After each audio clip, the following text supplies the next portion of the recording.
স্বাগত ডিবিসি সংবাদে। আপনাদের সাথে আছি রেদওয়ান আহমেদ। দক্ষিণ সিটির মেয়র হওয়া উদ্দেশ্য নয়, বৈষম্যের প্রতিবাদেই হচ্ছে আন্দোলন, একথা বলেছেন বিএনপি নেতা ইশরাক হোসেন। সন্ধ্যায় কাকরাইলে সমর্থকদের সাথে যোগ দিয়ে তিনি অভিযোগ করেন, বিচার বিভাগের উপর হস্তক্ষেপ করা হয়েছে, চাপ প্রয়োগ করা হচ্ছে ইসির ওপর। এই সময় দুই ছাত্র উপদেষ্টাকে পদত্যাগ করে রাজনীতি করার আহ্বানও জানান তিনি।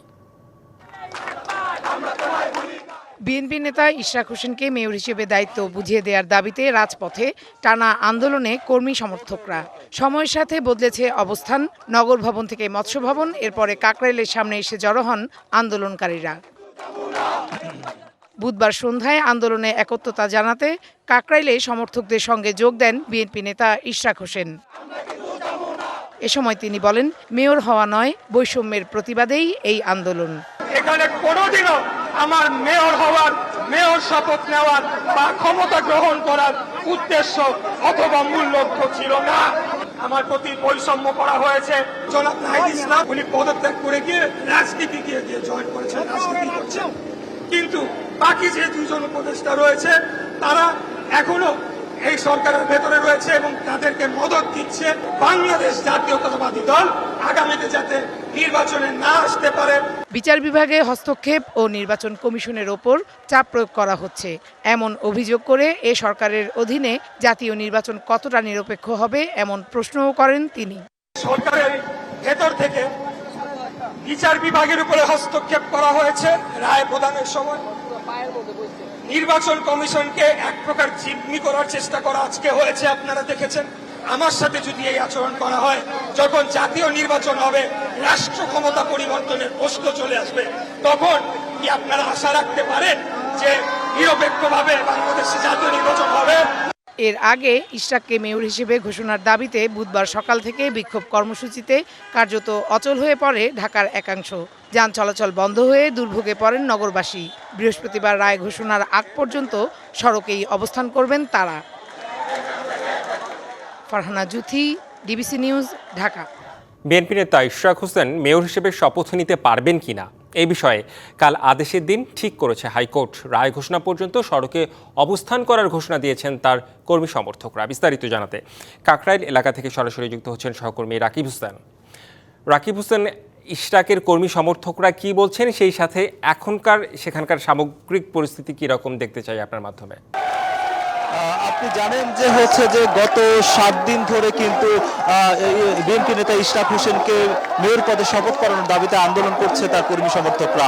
সেই আন্দোলন কিন্তু আজকে ছড়িয়ে পড়েছে কাকরাইল মোড় পর্যন্ত।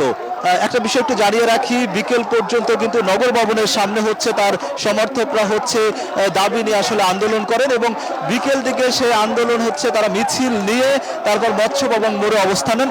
পরে যমুনার দিকে এগোতে থাকলে কাকরাইল মোড়ে পুলিশ ব্যারিকেড বসিয়ে তাদের আসলে আটকে দেন। এখন কাকরাইল মোড়ে কিন্তু বিকেল থেকে এখন পর্যন্ত তারা অবস্থান করছেন এবং আগামীকাল পর্যন্ত যে রায়ের কথাটি বলা হয়েছে সেটা না হওয়া পর্যন্ত তারা থাকবেন। একটা বিষয় একটু জানিয়ে রাখি, সন্ধ্যার পর কিন্তু ইশরাক হোসেন কিন্তু এখানে এসে সংহতি জানান সমর্থকদের সঙ্গে এবং তিনি বেশ কিছু সাংবাদিকদের সঙ্গে কথা বলেন এবং কথা বলে তিনি যেটা জানিয়েছেন যে সরকারের ভেতর থেকে বিচার বিভাগে হস্তক্ষেপ করা হচ্ছে, নির্বাচন কমিশনকে চাপ প্রয়োগ করা হচ্ছে, এরকম দাবি কিন্তু তিনি করেছেন। একই সঙ্গে তিনি সরকারের যে দুই উপদেষ্টা রয়েছে সেই উপদেষ্টা সমালোচনা করে তিনি বলেছেন যে তাদের পদত্যাগ করে সরকারকে নিরপেক্ষতার প্রমাণ দিতে হবে। একই সঙ্গে নির্বাচনের রোডম্যাপ ঘোষণার কথাও বলছেন। জাতীয় নির্বাচন নিয়ে কিন্তু সংশয় প্রকাশ করেছেন ইশরাক হোসেন। একটা বিষয় একটু জানিয়ে রাখি, এখন পর্যন্ত কিন্তু তার সমর্থকদের সঙ্গে কিন্তু কাকরাইল মোড়ে কিন্তু তিনি আসলে অবস্থান করছেন এবং এখানে আপনাকে একটু যদি দেখাই যে পুরো কাকরাইল মোড়ে কিন্তু যান চলাচল বন্ধ রয়েছে। এখানে কিন্তু যমুনার সামনের সড়কটিতে পুলিশ কিন্তু ব্যারিকেড বসিয়ে রেখেছে এবং আশপাশের যেসব সড়ক রয়েছে, আশপাশের সড়কগুলোতে যান চলাচল করলে এই মোড় দিয়ে কিন্তু কোনো ধরনের যানবাহন চলাচল করতে পারছে না। এখানে বিএনপির সমর্থকরা কিন্তু আস্তে আস্তে জড়ো হচ্ছেন। সন্ধ্যার পর থেকে এখন কিন্তু আসলে এই যে দাবি দেওয়া নিয়ে কিন্তু আরো লোকজন কিন্তু এখানে জড়ো হচ্ছেন। তারা বলছেন যে আসলে যেসব দাবি তারা তুলেছেন সেসব দাবি বাস্তবায়ন না হওয়া পর্যন্ত কিন্তু তাদের আসলে এই আন্দোলন অবস্থান কর্মসূচি কিন্তু চলমান থাকবে। একটা বিষয় একটু জানিয়ে রাখি যে প্রথমে বিএনপি নেতা ইশরাক হোসেনকে মেয়র পদে শপথ গ্রহণের দাবি নিয়ে কিন্তু আসলে আন্দোলনের শুরু হয় নগর ভবনে। গত 7 দিন ধরে টানা কিন্তু নগর ভবনের সামনে আন্দোলন করে এবং আজকে 7ম দিনে এসে সে আন্দোলন কিন্তু কাকরাইল মোড়ে এসে আসলে আবার অবস্থান নেয় তার সমর্থকরা। এখন পর্যন্ত আসলে আন্দোলন চলমান রয়েছে, সারা রাত কিন্তু আন্দোলন চলবে এবং দাবি বাস্তবায়ন না হওয়া পর্যন্ত তাদের আন্দোলন কর্মসূচি চলমান থাকবে। এই ছিল কাকরাইল মোড় থেকে সবশেষ। জি নিশ্চয়ই, রাকিব হোসেন, পরবর্তীতে আরও তথ্য নিশ্চয়ই আপনার কাছ থেকে আমরা জেনে নেব। ধন্যবাদ আপনাকে। ইসি পুনর্গঠন ও আগে স্থানীয় সরকার নির্বাচনের দাবিতে সরব জাতীয় নাগরিক পার্টি। রাজধানীর আগারগাঁওয়ে নির্বাচন ভবনের সামনে বিক্ষোভ সমাবেশে দলটির মুখ্য সমন্বয়ক নাসির উদ্দিন পাটোয়ারি অভিযোগ করেন, নির্বাচন কমিশন আর সাংবিধানিক প্রতিষ্ঠান নেই, এটি এখন বিএনপির দলীয় কার্যালয়ে পরিণত হয়েছে। ইসি বলছে এনসিপির এ দাবি রাজনৈতিক। ইসি পুনর্গঠন বা আগে কোন নির্বাচন হবে এটা তাদের হাতে নেই, তারা সম্পূর্ণ নিরপেক্ষভাবে দায়িত্ব পালন করছে। আগারগাঁওয়ের নির্বাচন ভবনের সামনে জাতীয় নাগরিক পার্টির এই সমাবেশ ইসি পুনর্গঠনের দাবিতে 4 ঘন্টা ধরে চলে বিক্ষোভ। এই কর্মসূচি ঘিরে জোরদার করা হয় নির্বাচন ভবনের আশেপাশে নিরাপত্তা। আওয়ামী লীগ সরকারের করা আইনে নিয়োগ পাওয়া নির্বাচন কমিশনের নিরপেক্ষতা নিয়ে প্রশ্ন তোলেন এনসিপির নেতারা। ইশরাক হোসেনকে মেয়র ঘোষণা করে গেজেট প্রকাশ করায় ক্ষোভ জানান তারা। স্থানীয় ইলেকশন হবে এবং একটি গণপরিষদ নির্বাচন হবে, তার মধ্য দিয়ে একটি সুন্দর যে বাংলাদেশ আমরা প্রত্যাশা করেছিলাম, আকাঙ্ক্ষা ছিলাম 53 বছর, সেটা আমরা পাবো। আপনাদের হাত থেকে যদি বাংলাদেশ চলে যায় তাহলে সালাউদ্দিনের মতো যারা জ্ঞান ভারত থেকে এসেছে তাদের হাত দিয়ে বাংলাদেশ ইন্ডিয়াতে চলে যাবে। কারণ আমরা বলি সালাউদ্দিন যে প্রেসক্রিপশন নিয়ে এসেছে, বিএনপির কমিশন মানি না, মানবো না, বিএনপির কমিশন যারা অবৈধ নির্বাচন বলে এটাকে প্রত্যাখ্যান করেছিল তাদের পরাজিত মেম্বারকে আবার বৈধভাবে ক্ষমতায় বসানোর জন্য গায়ের জোরে একটা বল প্রয়োগ করা। এদিন বসে পঞ্চম কমিশন সভা। পরে কথা বলেন নির্বাচন কমিশনার আবুল ফজল মোহাম্মদ সানাউল্লাহ। জানান ইসি পুনর্গঠনের দাবির বিষয়ে কোনো মতামত দিতে চায় না নির্বাচন কমিশন। এই সবগুলোতে বলা আছে নির্বাচন দরখাস্তে কাদেরকে পক্ষভুক্ত করা যাবে, সেখানে নির্বাচন কমিশনকে পক্ষভুক্ত করার কোনো আইন নাই। সকল খসড়াগুলো কিছু সংশোধনী সহ আজকে অনুমোদন করা হয়েছে, এগুলো এই অবস্থাতেই থাকবে, কারণ এটার সাথে আরো কিছু ইনিশিয়েটিভ জড়িত আছে। কোনো আইনি কোনো পরিবর্তন হয়। স্থানীয় সরকার নির্বাচন আগে করার দাবির বিষয়ে তিনি বলেন, কোন নির্বাচন আগে হবে কোনটা পরে হবে এটা কমিশনের হাতে নেই। এটা তো কন্টিনজেন্ট, আমাদেরকে তো একটা সম্যক সময় পর্যন্ত অপেক্ষা করতেই হবে। সেগুলো এই মুহূর্তে এত বিশদ বলতে পারবো না। এগুলো কন্টিনজেন্ট অ্যাক্টিভিটিগুলো বিধিমালা, প্রবিধি ইত্যাদির মাধ্যমে হয়তো আসবে। ইসির দায়িত্ব নির্বাচন অনুষ্ঠান করা জানিয়ে এই নির্বাচন কমিশনার জানান তারা নিরপেক্ষভাবে কাজ করে যাচ্ছেন। আমাদের শরীরে এবং মনে ক্ষত বহন করতেছি কিনা, আমাদের প্রত্যেকের মনে ক্ষত। Nupur Mahmud, DBC news, Dhaka. NCP নির্বাচন ভবনের সামনে বিক্ষোভের পেছনে ভিন্ন কোনো উদ্দেশ্য থাকতে পারে বলে মন্তব্য করেছেন বিএনপি চেয়ারপারসনের উপদেষ্টা জয়নুল আবদিন ফারুক।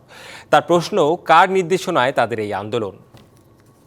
নির্বাচন কমিশন ঠিক একটি নির্বাচনের প্রস্তুতি গ্রহণ করছেন, যার কোনো সমালোচনা ইতিমধ্যে হয়নি, যাকে নিয়ে কোনো কথা ইতিমধ্যে হয়নি, তাকে নিয়ে আজকে কেন, কি কারণে, কার ইঙ্গিতে, কোন প্রেতাত্মার সহযোগিতায় নির্বাচন কমিশনের সামনে বিক্ষোভ করতে যাচ্ছেন? অধ্যাদেশ বাতিলের দাবিতে আন্দোলনরত রাজস্ব কর্মকর্তারা লাগাতার অসহযোগিতার ঘোষণা দিয়েছেন। এনবিআর চেয়ারম্যানের পদত্যাগের দাবি জানিয়ে তারা বলছেন, সরকারের কাছে তাদের দাবির বিষয়ে চেয়ারম্যান নীরব ভূমিকা পালন করছেন। 22, 24 ও 25 মে আংশিক এবং 26 মে থেকে পূর্ণাঙ্গ কর্মবিরতির ঘোষণা দেন তারা। দুপুরে রাজস্ব ভবনে প্রেস ব্রিফিংয়ে দাবি আদায় না হওয়া পর্যন্ত চলমান কর্মসূচি অব্যাহত থাকবে বলেও জানান তারা। নিজেদের দাবির পক্ষে বক্তব্য তুলে ধরতে মঙ্গলবার অর্থ উপদেষ্টা সহ কয়েকজন উপদেষ্টার সাথে বৈঠক করে এনবিআর সংস্কার ঐক্য পরিষদ ব্যানারে আন্দোলনরত কর্মকর্তারা। কিন্তু বৈঠকে তাদের কথা বলার সুযোগ দেয়া হয়নি বলে অভিযোগ তাদের। হতাশ হয়ে ফিরে আসেন তারা। বুধবার প্রেস ব্রিফিংয়ে তুলে ধরেন নিজেদের অবস্থান। সভা শুরুতেই মাননীয় অর্থ উপদেষ্টা বলেন, আমি মিটিং দীর্ঘ করব না, আমি 6 থেকে 7 মিনিটের বেশি সময় দেব না। এই অচল অবস্থার জন্য দায়ী করেন এনবিআর চেয়ারম্যানকে। তাকে লাগাতার অসহযোগিতার ঘোষণা দেন আন্দোলনরত কর্মকর্তারা। আজ 21 মে 2025 খ্রিস্টাব্দ প্রেস ব্রিফিং এর পর থেকে এনবিআর চেয়ারম্যান মহোদয়ের সাথে লাগাতার অসহযোগ কর্মসূচি। একই সাথে ঘোষিত কর্মসূচির একটি রূপরেখা তুলে ধরেন। 24শে মে এবং 25শে মে শনি রবিবার কাস্টমস হাউস সকল এলসি স্টেশন সমূহ ব্যতীত ট্যাক্স কাস্টমস ভ্যাট বিভাগের সকল দপ্তরে পূর্ণাঙ্গ কর্মবিরতি চলবে। এই 2 দিন কাস্টমস হাউস ও এলসি স্টেশন সমূহে সকাল 9টা থেকে বিকাল 5টা পর্যন্ত কর্মবিরতি চলবে। 26শে মে সোমবার যাত্রী সেবা ব্যতীত ট্যাক্স কাস্টমস ও ভ্যাট বিভাগের সকল দপ্তরে পূর্ণাঙ্গ কর্মবিরতি চলবে। এসব কর্মসূচির পাশাপাশি অচল অবস্থা নিরসনে প্রধান উপদেষ্টা বরাবর স্মারকলিপিও দেওয়ার কথা জানান রাজস্ব কর্মকর্তারা। মেহের মনি, ডিবিসি নিউজ, ঢাকা। পদত্যাগ করতে যাচ্ছেন স্বাস্থ্য উপদেষ্টা নূরজাহান বেগমের ব্যক্তিগত কর্মকর্তা ডাক্তার মাহমুদুল হাসান। দুদকের জিজ্ঞাসাবাদ শেষে তিনি নিজের বিরুদ্ধে অভিযোগ অসত্য দাবি করে শীঘ্রই ব্যক্তিগত কারণে পদত্যাগ করার কথা বলেন। অন্যদিকে একই উপদেষ্টার সাবেক ব্যক্তিগত কর্মকর্তা তুহিন ফারাবী জিজ্ঞাসাবাদ শেষে গণমাধ্যমকে এড়িয়ে যান। আর এনসিপির সাবেক নেতা সালাউদ্দিন তানভীর নিজেকে নির্দোষ দাবি করে বলেছেন, অভিযোগের প্রমাণ হলে তিনি জেলে যেতেও রাজি।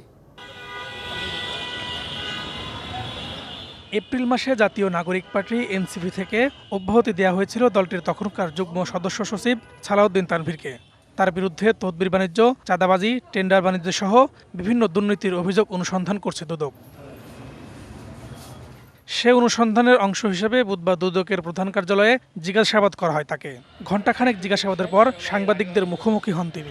যে অভিযোগগুলো সম্পূর্ণ অসত্য এবং ভিত্তিহীন, আর যদি সামান্যতম এর মধ্যে কোনো থাকে তাহলে আইনগত ব্যবস্থা নিক সরকার, আমি সেটাকে সহযোগিতা করব।